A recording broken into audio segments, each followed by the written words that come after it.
Lokasi. Contoh lokasi. Gua cikgu. Gua. Okey, gua apa? Padan. Padang Lim. Gua Padang Lim. Gua Padang Lim tu dekat mana? Myanmar. Wah, Azrin hati Azrin. Dekat Myanmar. Bukan dekat Perak ya?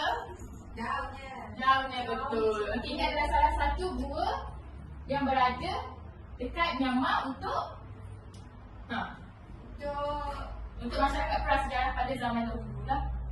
Okey, jadi hari ini kita dah habis belajar lokasi, kita akan belajar tentang ciri-ciri manusia pada zaman prasejarah. Okey, ciri-ciri manusia pada zaman prasejarah kita ada 7. Okey, siapa boleh bagi pada cikgu? Salah satu lah boleh, salah satu.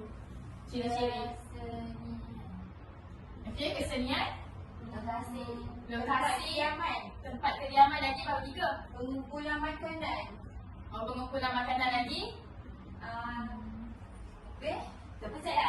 Kepercayaan lagi. Kegiatan ekonomi. Betul, kegiatan ekonomi. Dah cukup ke belum tu? Satu lagi. Satu lagi. Apa Hakimah satu lagi? Tak ingat. Tak ingat. Allah. Satu lagi adalah peralatan. Okey. Cikgu ada sesuatu lah yang kita boleh buat untuk proses mengajar pada hari ini. Cikgu buat sesuatu. Nak cikgu letak benda ni semalam. Wah, cantik. Masa gambar kita boleh tengok. Gambar apa tu? Gambar apa? Okey, kita boleh tengoklah gambar ni adalah gambar masyarakat prasejarah lah. Pada zaman prasejarah dulu. Okey, siapa boleh bagi tahu cikgu ada berapa masyarakat zaman prasejarah? 4. Okey, 4 tu apa? Amalina, salah satu bagi cikgu. Saya tak ingat cikgu. Tak ingat. Allah, Amalina. Okey, Hakimah? Mesolitik. Neolitik. Logam. Okey, satu lagi Paleolitik. Okey, itu yang kita akan belajar pada hari ini, iaitu ciri-ciri kehidupan manusia zaman prasejarah. Pertama, kita akan belajar tentang tempat kediaman. Kita boleh tengok ni kat sini, cikgu dah bagi dah gambar ni, cikgu dah print siap-siap ni. Ni adalah gambar 2. Tempat kediaman, okey, tumpuan utama penempatan. Okey, ni kita boleh tengok ni adalah masyarakat zaman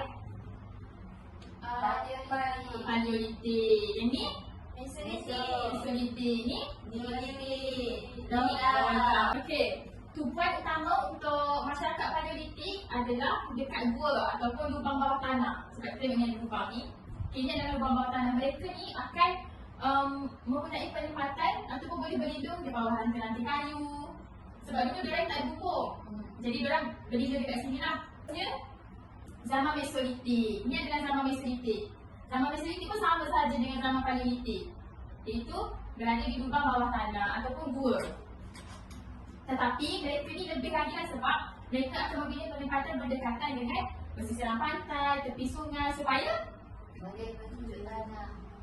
Makanan. sumber makanan. Sebagai contoh, ikan mendapatkan sumber makanan, bekalan air. Sebab tu mereka membina penempatan yang berdekatan dengan pesisiran pantai ataupun sungai. Okey, seterusnya untuk masyarakat zaman Neolitik. Okey, masyarakat pada zaman Neolitik, mereka ini bersikap penempatan mereka tidak tetap, tidak pernah berubah-ubah. So, sebab apa? Sebab mereka pandai membina. Okey, apa bahan binaan yang sesuai untuk membina? Buluh cikgu. Buluh? Ya ke buluh? Kayu, batu. Tak komplit pun dia punya rumah tu, sekadar tempat untuk berteduh saja, untuk berlindung. Seterusnya ialah zaman logam. Zaman logam ni pun lebih lagi lah mereka dalam segi pembinaan ni. Sebagai contoh, mereka dapat membina rumah-rumah, tetapi mereka ni lebih tersusun. Pembinaan rumah mereka ni lebih tersusun dan berada di kawasan tanah tinggi. Okey, seterusnya kita pergi kepada peralatan. Okey, siapa boleh bagi tahu cikgu apa beza peralatan ni? Kegunaan dia. Kegunaan lagi? Bahan dia. Bahan. Okey, betul. Jadi, okey, jadi pada zaman masyarakat bila ni? Jadi kita boleh tengok setiap perubahan zaman ni akan berlaku juga perubahan pembinaan untuk peralatan. Dan kalau kita tengok zaman logam ni, mereka lebih halus, lebih cantik lagi untuk membuat peralatan tu. Jadi kita pergi kepada Paleolitik, iaitu peralatan mereka ni kurang kemas. Dia ada kekemasan lagi kasar cara untuk membuat peralatannya. Sebab kita boleh tengok batu je ni, kita nampak batu saja. Kita tak nampak macam pisau ke, tukul ke, gergaji ke. Betul? Betul. Seterusnya pada zaman Mesolitik ni, pembuatannya sama saja dengan zaman Paleolitik, iaitu melalui batu, membuat belah batu. Jadi tulang haiwan. Juga pada waktu ini mereka ada batu yang diberi nama microlith. Apa itu microlith? Tak tahu, cik tahu. Okay, microlith ni adalah sebuah batu yang satu bentuk batu yang kecil ataupun batu permata yang digunakan. Itu adalah microlith. Sebab itu ada nama microlith. Selain itu, pada zaman Mesolitik ni juga, mereka turut membina ataupun membuat peralatan untuk memburu ataupun panah untuk memanah haiwan untuk memburu. Dan mereka juga turut membina peralatan untuk menangkap ikan. Jadi lebih lagi lah daripada zaman Paleolitik ni. Dan haluslah sedikit dia punya pembuatan tu. Nampak tak? Nampak. Okey, seterusnya pada zaman Neolitik ni, kita bagi tengok lagi halus daripada zaman Meso. Kita boleh nampak tu. Peralatan pada zaman ini lebih halus dan kemas, dan juga terdapat pelbagai peralatan termasuklah alat menggali dan logam. Okey, pada zaman logam, kita boleh tengok manusia ni mampu untuk mencipta peralatan yang diperbuat daripada logam. Sebab itulah pada zaman logam.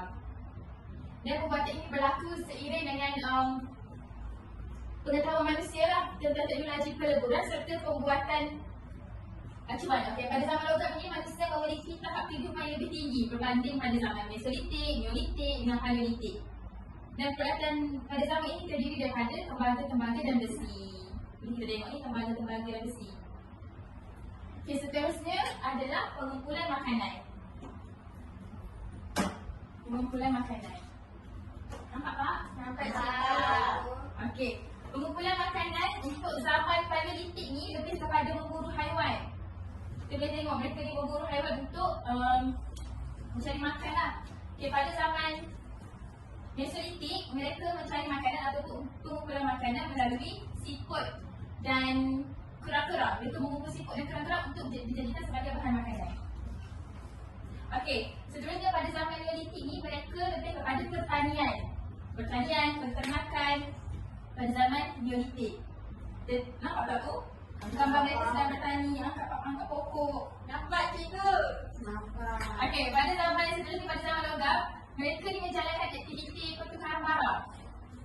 Nampak tu? Pertukaran barang. Sistem barter. Sistem barter, betul Amalina, sistem barter. Ya Allah, tak sangka cikgu. Sistem barter, pertukaran barang untuk berdagang. Okey, seterusnya kegiatan ekonomi. Pada waktu ini, manusia pada zaman Paleolitik ni mereka lebih tertumpu kepada sumber alam semula jadi dan mereka hidup secara nomad. Mereka juga mencari makanan dan dikongsikan bersama. Duduk ni, nampak tak ramai ni? Nampak. Makanan yang mereka ada tu mereka kongsi bersama. Dan aktiviti ekonomi mereka juga adalah bersifat sara diri. Okay, seterusnya pada zaman Mesolitik, manusia pada zaman ini masih lagi mengutip hasil hutan dan memburu binatang. Serta menangkap ikan, tetapi perkongsian makanan pada zaman ini juga masih berlaku. Cuma mereka ni lebih lagi lah, mereka boleh memburu binatang. Okay. Pada zaman Neolitik pula, manusia tidak lagi menggunakan sumber alam. Sebaliknya, mereka menghasilkan makanan melalui kegiatan pertanian dan peternakan. Waktu mereka bertani, ada haiwan untuk diternak, menunggang ini. Jadi aktiviti perdagangan dengan menggunakan sistem barter dan pengkhususan kerja juga telah bermula pada zaman ini. Okey, seterusnya pada zaman logam, peternakan dan perdagangan pertukaran barang merupakan aktiviti yang utama bagi penduduk pada zaman logam.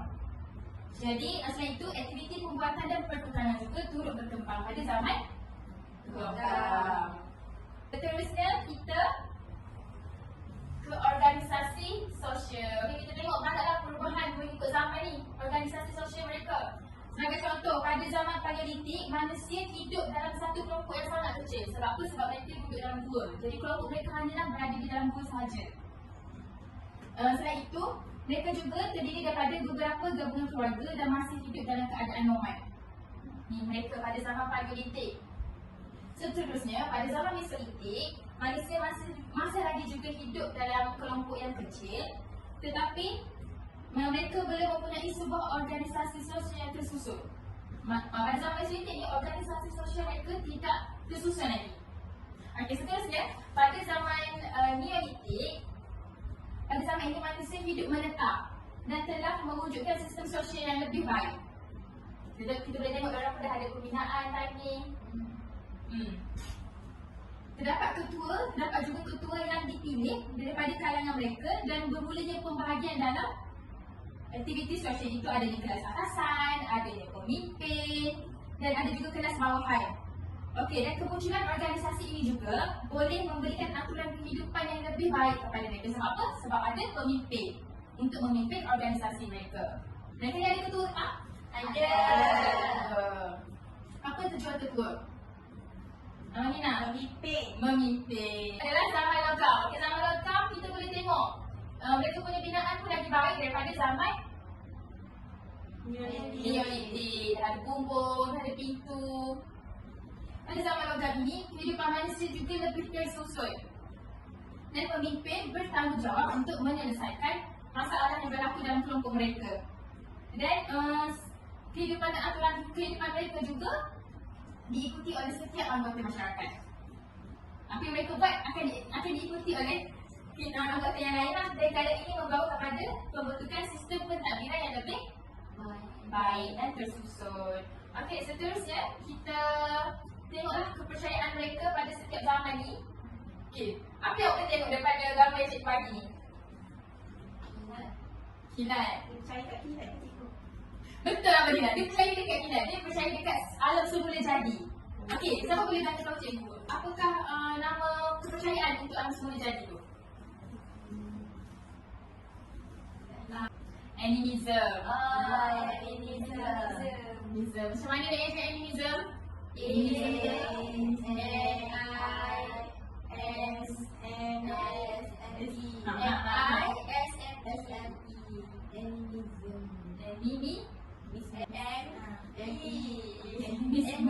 Okey, animism.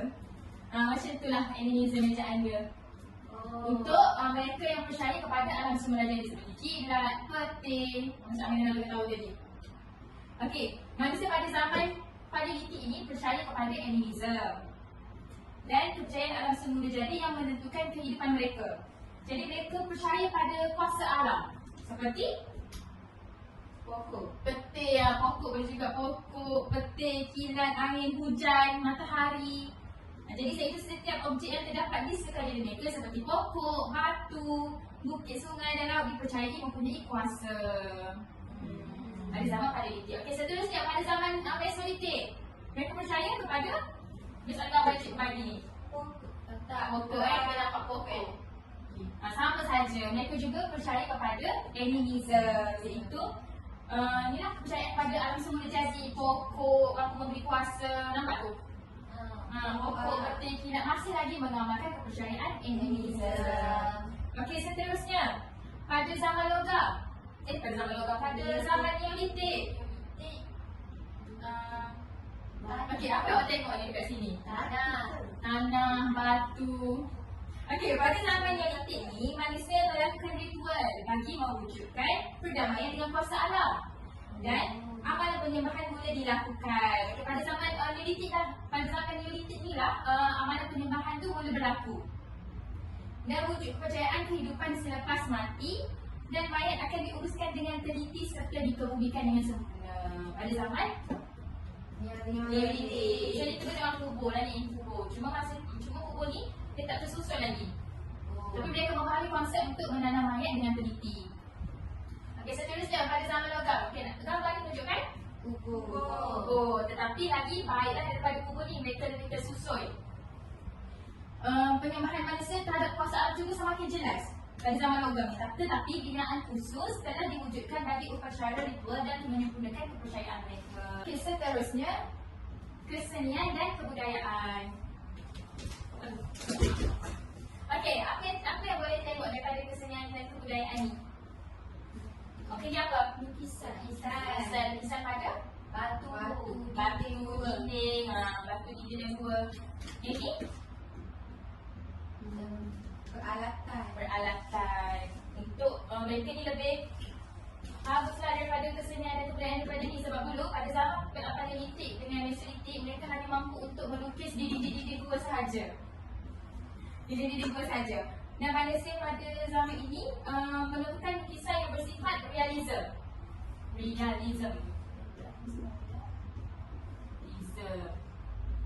Okey, kita boleh tengok ni untuk ni pada zaman Paleolitik. Seterusnya pada zaman Mesolitik, lukisan gua juga merupakan ciri-ciri yang wujud untuk kesenian pada zaman ini. Sama saja dengan zaman Paleolitik, mereka masih lagi melakukan kesenian dengan melukis pada dinding gua. Okey, seterusnya pada zaman Neolitik, selain daripada lukisan gua, kesenian manusia zaman ini boleh dapat dilihat melalui corak yang menghiasi permukaan tembikar. Kita dapat tengok permukaan tembikar ni adalah corak. Siapa boleh beritahu cikgu corak apa ni? Geometri. Betul, Hakimah. Corak geometri. Ini adalah corak geometri lah. Pada zaman ini, pola geometri merupakan pola utama yang dikenali sebagai simbolisme.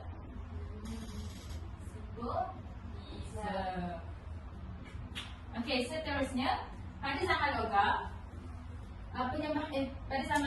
manusia zaman ini amat mementingkan nilai estetika. Jadi estetik lah mereka punya kesenian tu.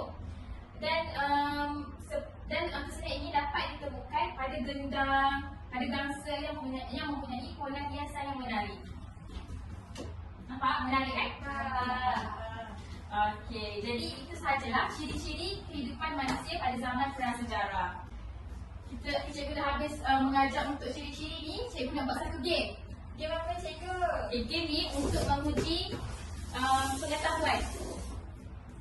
Game ni apa yang cikgu ajar tadi, cikgu akan bagi. Cikgu akan bagi untuk anak-anak cikgu ni menjawab lah. Soalan senang sahaja. Senang sahaja. Kalau salah macam mana cikgu? Kalau salah boleh marah. Banyak ni cikgu. Okey, tak banyak pun. Okey, game ni yang dipanggil sebagai kotak berancur. Kotak berancur ni cikgu akan bagi dekat kamu semua. Bila cikgu pasang lagu, kotak ni akan bergerak.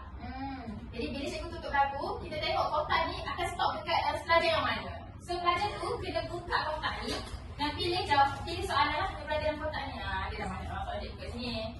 Okey cikgu. Fahamkah semua? Okey. Bagi pada Azrin dulu lah. Sekejap, cikgu pasang lagu dulu. Okey, pasang lagu kecil lah.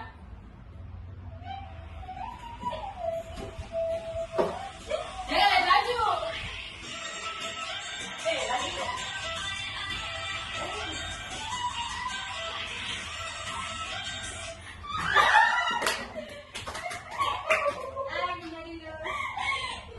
Okey, Amalina, boleh pick lah salah satu random pick. Dah tengok random pick. Alah.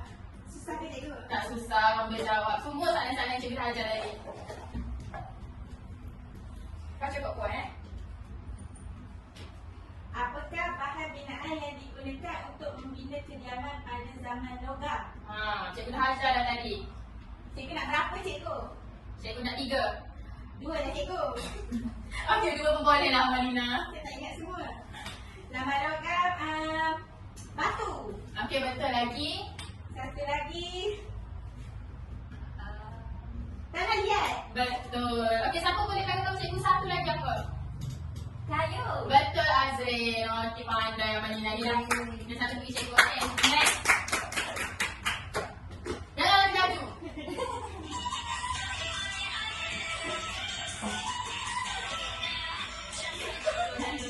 Okey, Azrin. Apakah kepercayaan yang dipercayai oleh masyarakat Paleolitik? Okey, apakah? Siapa boleh? Okey, tak payah tolonglah abang bagi fikir dulu. Kita tanya soalan cikgu ajar.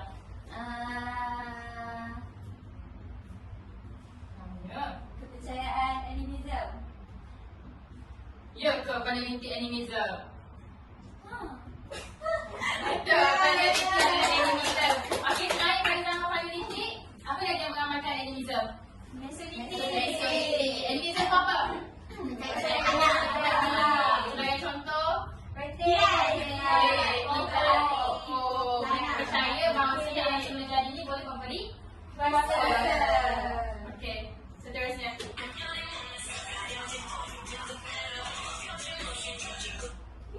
Satu. Hakimah sebab dia sebab ambil. Okey, Hakimah seterusnya. Apakah ciri-ciri kehidupan manusia pada zaman prasejarah? Yang ni lagi senang ni, soalan jackpot. Apakah ciri-ciri? Kita ada berapa tadi? 7. Lagi Hakimah di 7 tu. Banyaknya. Salah satunya tempat kediaman, kegiatan ekonomi, kegiatan sosial, lepas tu apa? Makanan, apa lagi? Apa? Kesenian, kebudayaan, Lagi. kepercayaan. Satu lagi apa dah? Jangan bisik-bisik, bagi tahu. Peralatan. Betul, peralatan. Ada 7 semuanya.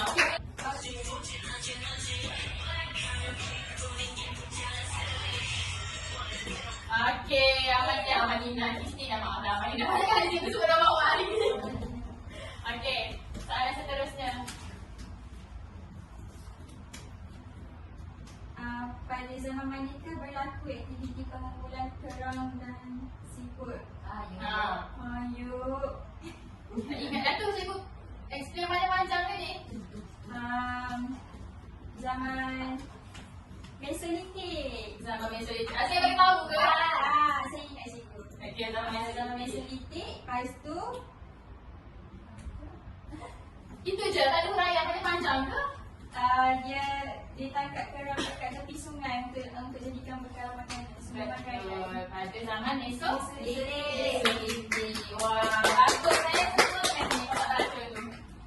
Baguslah semua student cikgu hari ni mendengar. Amal tanya soalan 3 tu pun boleh mendengar, boleh mencatat. Bagus betul cikgu.